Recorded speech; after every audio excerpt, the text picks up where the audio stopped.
La mondialisation de l'économie exige l'harmonisation des droits et des pratiques du droit. Cette exigence constitue pour les pays en développement une priorité pour créer des conditions favorables à l'instauration d'un espace de sécurité juridique et judiciaire indispensable pour drainer les flux importants d'investissements. Pour une bonne garantie de ces investissements, l'Organisation pour l'harmonisation en Afrique du droit des affaires fut créée le 17 octobre 1993 à Port-Louis afin de garantir au niveau de ses États membres une sécurité juridique et judiciaire pour les investisseurs et les entreprises.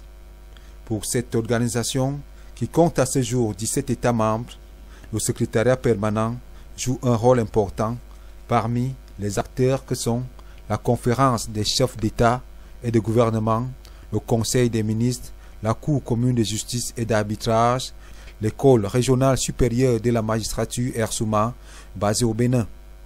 Parlant justement du secrétariat permanent qui assure la coordination générale du fonctionnement des institutions et du processus d'harmonisation avec pour siège Yaoundé, la visite de son Excellence Pierre Mabiala, président du Conseil des ministres de l'OHADA, par ailleurs ministre de la Justice du Congo-Brazzaville, au secrétariat permanent de l'OHADA le 2 juin 2016, constitue un enjeu majeur pour l'OHADA. Bien, ce qu'il faut retenir, c'est que je viens finalement de terminer la tournée traditionnelle annuelle d'un président du Conseil de ministres de l'OHADA, tournée qu'il doit réaliser pour visiter toutes les institutions de l'OHADA. Nous avons voulu commencer par l'ERSUMA, l'école régionale supérieure de la magistrature, qui, vous le savez bien, est implantée à Porto-Novo, en terre béninoise. Et après, nous sommes allés à la Cour commune de justice et d'arbitrage, la CCJA, qui, elle, est installée à Abidjan, en Côte d'Ivoire.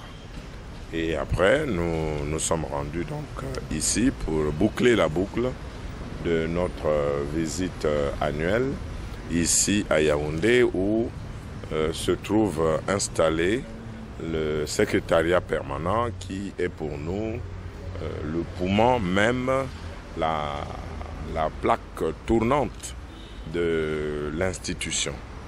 Et pour ce 2 juin 2016, la salle des actes qui abritait cette rencontre apparaît ses plus beaux atouts pour réserver un accueil chaleureux à son hôte, par ailleurs garde des Sceaux, ministre de la Justice du Congo-Brazzaville, ainsi qu'aux membres de sa délégation. Directeurs, chefs de service et autres personnels du secrétariat permanent n'ont pas boudé le plaisir d'une telle visite. Côté allocution, professeur Dorothée Kossi-Sosa, secrétaire permanent de l'OHADA, après son mot de bienvenue, a salué cette initiative qui rentre dans le cadre des visites annuelles du président du Conseil des ministres dans les institutions que compte l'OHADA. C'est un agréable devoir que celui de prendre la parole en ce moment pour souhaiter à vous-même ainsi qu'à votre suite une chaleureuse bienvenue en ces lieux chargés de symboles pour l'OHADA. L'enceinte dont vous avez bien voulu fouler le sol aujourd'hui, même si ce n'est pas pour la première fois, n'a en effet pas pour seule affectation d'abriter l'institution pivot de l'OHADA qu'est le secrétariat permanent. Elle abrite également le siège de l'organisation que nos chefs d'État et de gouvernement ont bien voulu fixer à Yaoundé. Quoique les organisations internationales intergouvernementales constituent à l'expérience des entités corporatives distinctes de chacun des États qui les composent, tendant à revendiquer une forme de forte autonomie, il n'en demeure pas moins évident en droit qu'elles sont des sujets dérivés du droit international, étroitement dépendants des États qui les ont créés. Pour nous, au secrétariat permanent de l'OHADA, comme dans les 2 autres institutions de l'organisation, la Cour commune de justice et d'arbitrage et l'École régionale supérieure de la magistrature, cette réalité juridique doit être constamment observée. C'est pourquoi nous pouvons proclamer devant vous que la visite annuelle du président du Conseil des ministres qui, en plus de la régularité des réunions de ce Conseil, traduit une manifestation concrète de la proximité de nos États avec leur organisation, est désormais une tradition bien ancrée. À nos yeux, elle rentre dans les efforts constants qui se déploient pour faire grandir et prospérer chaque jour un peu plus la juste idée de nos chefs d'État de favoriser l'intégration et l'évolution économique de nos pays par le droit. Le point d'orgue de cette phase protocolaire sera la prise de parole de son Excellence Pierre Mabiala, président du Conseil des ministres, qui a salué l'accueil à lui réservé par le secrétaire permanent. Par ailleurs, parlons des enjeux qui interpellent l'institution.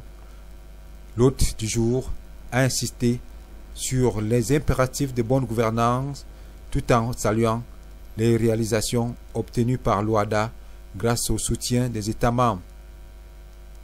Des résultats traduits par la transparence et l'accessibilité du droit applicable dans toutes ces matières. Une justice coordonnée à l'échelle régionale par la Cour commune de justice et d'arbitrage qui contrôle les jugements rendus par les cours et les tribunaux nationaux. Ici, les difficultés liées à l'organisation et au fonctionnement de l'institution n'ont pas été épargnées.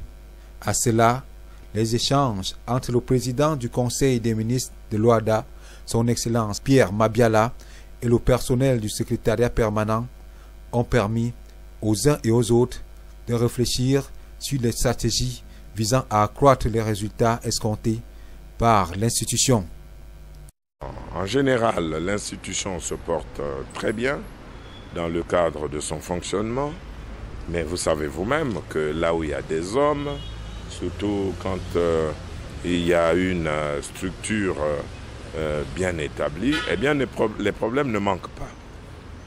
Ces problèmes sont d'ordre fonctionnel, sont d'ordre structurel et parfois touchent même à la vie du personnel, notamment cette question récurrente qui nous a été posée portant sur le statut du personnel. Mais nous avons donc voulu dire à tous que même s'il y a toutes ces questions, nous avons donc remarqué et conclu à ce que l'OHADA se porte très bien. Sur le plan financier, on peut dire là aussi qu'il y a quand même une petite faiblesse puisque les contributions financières des États qui sont attendues au niveau du secrétariat permanent pour les distribuer au niveau donc des autres institutions, ces contributions financières, disais-je, ne sont toujours pas, voyez-vous, recouvrées. Donc il y a un retard de financement dans le cadre de ces contributions. Parlant du tout du propriétaire, l'hôte du secrétariat permanent a pu visiter le cadre de travail, notamment la salle des équipements techniques, la bibliothèque et bien d'autres espaces de travail. Monsieur le Président du Conseil des ministres, parce que ce que nous gérons ici, c'est Abidjan, c'est prévu également pour l'ERSUMA et le Sénat. Parlant du volet coopération entre l'OHADA et le Cameroun, son Excellence Pierre Mabiala a été reçu en audience par Laurent Esso, ministre d'État, ministre de la Justice, garde des Sceaux du Cameroun. Pour cette audience, qui a duré près de 40 minutes, les deux personnalités ont passé en revue les enjeux et les réalisations de l'OHADA, notamment l'enrichissement des procédures arbitrales mises à la disposition des partenaires en affaires avec le concours de la Cour commune qui administre les procédures sans faire office d'arbitre tout en vérifiant la qualité des sentences en leur donnant force exécutoire. Un accueil si chaleureux qui ne laissera pas le président du Conseil des ministres de l'OHADA indifférent. J'ai rencontré mon aîné, mon homologue en même temps, le garde de Sceaux, monsieur le ministre d'État du Cameroun. Et donc,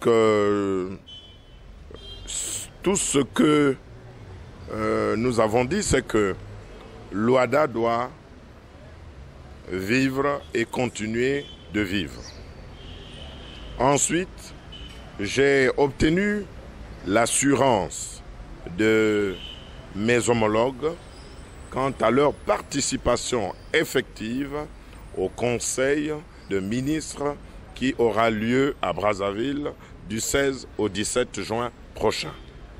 Et les autres membres du Conseil des ministres, notamment les autres ministres et de la Justice et des Finances des autres États composant le l'OHADA, seront là. Et donc, Brazzaville va vibrer au rythme de l'OHADA bientôt en juin 2016 prochain. Et à ce niveau, nous prendrons des décisions pour, comme je vous l'ai dit, pour faire que notre organisation commune aille de l'avant dans le cadre, effectivement, de la sécurisation des affaires, dans le cadre de l'amélioration du climat des affaires. Autre temps fort, la remise des présents à son Excellence Pierre Mabiala et aux membres de sa délégation vont traduire la marque d'estime que le secrétariat permanent accorde à cette visite d'une importance stratégique dans la promotion du droit des affaires impulsée par les acteurs du système OHADA.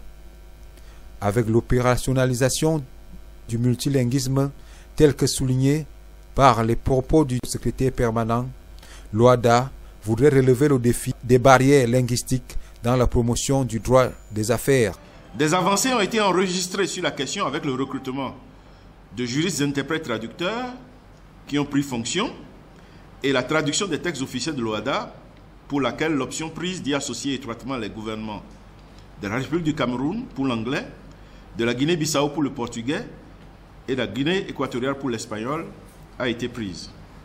La disponibilité de textes traduits dans les langues autres que le français est une demande de plus en plus pressante de trop nombreux consommateurs du droit OHADA.